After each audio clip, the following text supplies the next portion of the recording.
Hello everyone.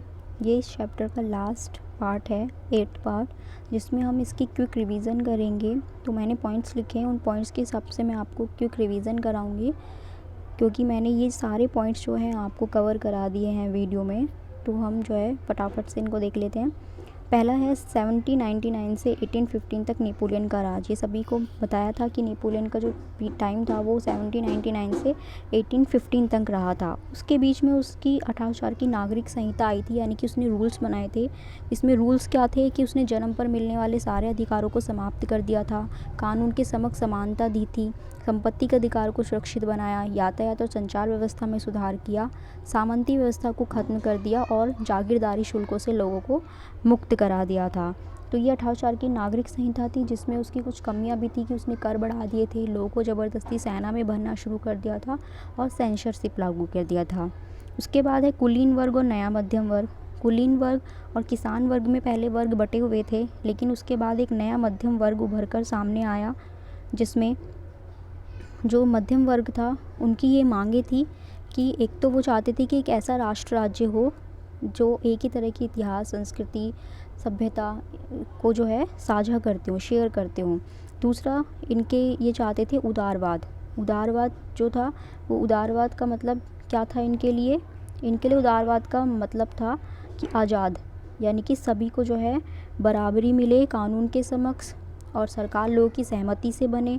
निरंकुश शासक और पादरी वर्ग के जो विशेष अधिकार थे उनको ख़त्म कर दिया जाए और संविधान और एक प्रतिनिधि सरकार बने।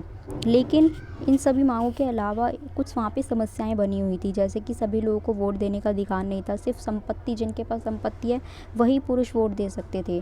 दूसरा, वस्तुओं के आवागमन पर प्रतिबंध बना हुआ था। लेकिन 1834 में प्रशा ने एक शुल्क संघ बनाया, जोल्वेराइन, जिसमें सारे शुल्क जो अवरोध थे, जो टैक्स देना पड़ता था, उनको ख़त्म कर दिया और 30 की जगह पे सिर्फ 2 मुद्रा चला दी थी। जो मुद्रा 30 चलती थी, अब जो सिर्फ वो 2 कर दी गई थी। ठीक है। उसके बाद आता है 1815 के बाद नया रूढ़िवाद। 1815 में क्या हुआ था? 1815 में नेपोलियन हार गया था, और किन लोगों ने उसको हराया था? ब्रिटेन, रूस, प्रशा और ऑस्ट्रिया जैसी 4 शक्तियों ने मिलकर उसको हरा दिया था। उसके बाद उन्होंने जो है वियना की संधि की, 1815 की वियना संधि, जिसमें उन्होंने क्या उद्देश्य रखे थे? जो भी नेपोलियन ने परिवर्तन लाए थे उन सभी को उन्होंने समाप्त कर दिया। बूबरो वंश जो 1789 की क्रांति में हट गया था, उसको वो वापस लेकर आए। फ्रांस की सीमाओं पर उन्होंने कई राज्य बना दिए ताकि फ्रांस जो है विस्तार न कर सके आगे। लेकिन उन्होंने नेपोलियन का 39 राज्यों का जो जर्मन महासंघ था उसको वैसे ही बनाए रखा, उसमें कोई चेंज नहीं किया। उसके बाद है क्रांतियों का युग। 1830 से 1848 तक जो है क्रांतियों का युग था, जिसमें हमने 2 क्रांति पढ़ी थी, जुलाई क्रांति और यूनानी क्रांति। तो जुलाई क्रांति जुलाई में हुई थी 1830 में फ्रांस में, जिसमें बूबरो राजा जो अभी हमने पढ़ा ऊपर 1815 में, जो इसको वापस ले आए थे, अब उसको हटा दिया गया। उसकी जगह पे अध्यक्ष बना लुई फिलिप। ठीक है, लुई फिलिप को अध्यक्ष बना दिया गया। और दूसरी क्रांति थी यूनानी क्रांति, जो कि यूनान में हुई थी, और यूनान जो था वो ऑटोमन साम्राज्य का हिस्सा था। 1821 से वहाँ पर आज़ादी के लिए संघर्ष हो रहा था, जिसमें कवियों ने, कलाकारों ने, कई यूरोप के देशों ने उन्हें जो है हेल्प की। और लास्ट में 1832 में 1832 की कुस्तुनतुनिया की संधि में उनको जो है स्वतंत्र राष्ट्र की मान्यता मिली। तो ये था क्रांतियों का युग। उसके बाद आती है हमारी रूमानी कल्पना और राष्ट्रीय भावना। रूमानी कल्पना में क्या था कि जिस तरह से लोग विद्रोह के द्वारा, ठीक है, अपनी भावनाएं फैला रहे थे, राष्ट्रवाद फैला रहे थे, उसी तरह से कुछ लोग ऐसे भी थे जो कला, कविताओं, कहानियों, संगीत की जरिए अपनी भावनाओं को व्यक्त कर रहे थे। इसी तरह से एक जरिया था भाषा, क्योंकि वहाँ पर क्या हुआ कि पोलिश भाषा को स्कूलों से हटाकर रूसी भाषा को उन्होंने ज़बरदस्ती लाद दिया, जिससे लोग गुस्से में आ गए, भड़क गए और उन्होंने जो है विद्रोह कर दिया। तो भाषा को भी एक हथियार बनाया गया इसके लिए। दूसरी तरफ जो भूख कठिनाइयाँ और जन विद्रोह, यानी कि टाइम ऐसा आ गया था कि हर तरफ जनसंख्या बढ़ रही थी लेकिन रोज़गार नहीं था, खाने पीने की कमी हो रही थी। तो इससे क्या हुआ, लोग जो थे भड़क गए, और जो वहाँ का राजा बना था लुई फिलिप, जो नया राजा बनाया गया था, उसको उन्होंने भगा दिया, क्योंकि वो कुछ भी नहीं कर पा रहा था उनके लिए। ठीक है, लोग परेशान हो चुके थे। तो ये था। उसके बाद हुई उदारवादियों की क्रांति। उदारवादियों की क्रांति क्या थी कि, लेकिन उससे पहले हाँ, जब लुई फिलिप को उन लोगों ने भगा दिया तो उसके बाद क्या किया, नया राजा तो बनाना ही था, तो जो राष्ट्रीय सभा थी, नेशनल असेंबली थी, उन्होंने कुछ बदलाव किए कि उन्होंने सभी लोगों को जो है वोट देने का अधिकार दे दिया जो 21 साल से ऊपर के हैं। काम के अधिकार की गारंटी दी और इसीलिए उन्होंने कारखाने स्थापित किए। ठीक है, अब उसके बाद आती है उदारवादियों की क्रांति, जिसमें उदारवादियों में की क्रांति कौन सी थी, जिसमें मध्य वर्ग विद्रोह कर रहा था। मध्य वर्ग कौन सा था, जो शिक्षित वर्ग था, जिसमें सारे जो हैं सेवा क्षेत्र के लोग भी थे, व्यापारी भी थे, ठीक है, मजदूर वर्ग भी था, ये सारा था हमारा मध्यवर्गीय लोग। तो ये लोग विद्रोह कर रहे थे और इसमें महिलाओं ने भी बहुत बड़ी मात्रा में जो है भाग लिया, अपने राजनीतिक संगठन बनाए, समाचार पत्र प्रकाशित किए और बैठकों और प्रदर्शनों में भाग लिया, यानी कि महिलाओं का भी एक बड़ा हाथ था। अब आता है जर्मनी का एकीकरण। जर्मनी का जो एकीकरण था उसमें सबसे महत्वपूर्ण भूमिका में थे ऑटो वन बिस्मार्क, जो इस प्रक्रिया के जनक थे, और प्रुशिया की जो सेना थी उन्होंने भी जो है जर्मनी को एकीकरण में मुख्य भूमिका निभाई।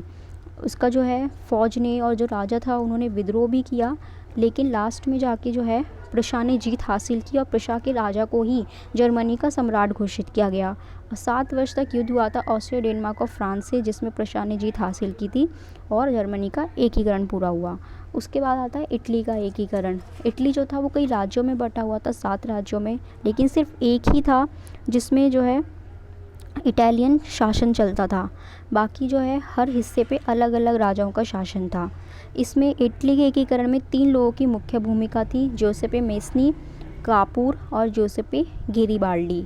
जोसेपे मेस्नी ने यंग इटली नामक एक गुप्त संगठन बनाया था और कापूर ने जो है ऑस्ट्रियाई बरों को हराया था और जोसेपे गेरिबाल्डी ने भी जो है किसानों का समर्थन पाकर स्पेनी शासकों पर विजय हासिल करी। तो इस तरह से तीनों की महत्वपूर्ण भूमिका थी इटली के एकीकरण में, और लास्ट में जाके जो है इमैनुअल द्वितीय को इटली का राजा घोषित किया गया। उसके बाद आता है ब्रिटेन में राष्ट्रवाद।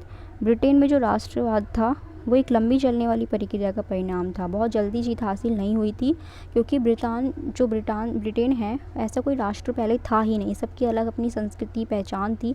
लेकिन जैसे जैसे वहाँ की जो अंग्रेज, वेल्स, स्कॉट या आयरिश जो जातियाँ थी, जो उनकी अलग पहचान थी, वो लोग जो है धीरे धीरे जो राष्ट्र अपनी सत्ता हासिल कर पा रहे थे, जो जिनकी महत्व ज़्यादा बढ़ रहा था, वो लोग जो है दूसरे राष्ट्र पर अपना प्रभुत्व बढ़ा रहे थे। और जैसे जैसे ये प्रभुत्व फैलता जा रहा था, उन्होंने वहाँ के राजतंत्र से अपनी सत्ता छीन ली, यानी कि राजा को हटा दिया और नए राष्ट्र का निर्माण किया, जिसमें इंग्लैंड और स्कॉटलैंड के बीच एक एक्ट पारित हुआ, एक्ट ऑफ यूनियन, जिसमें उन्होंने United kingdom of great Britain का गठन किया।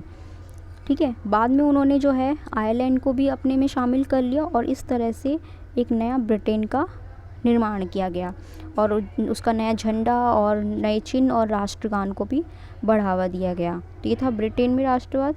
उसके बाद आता है राष्ट्ररूपक।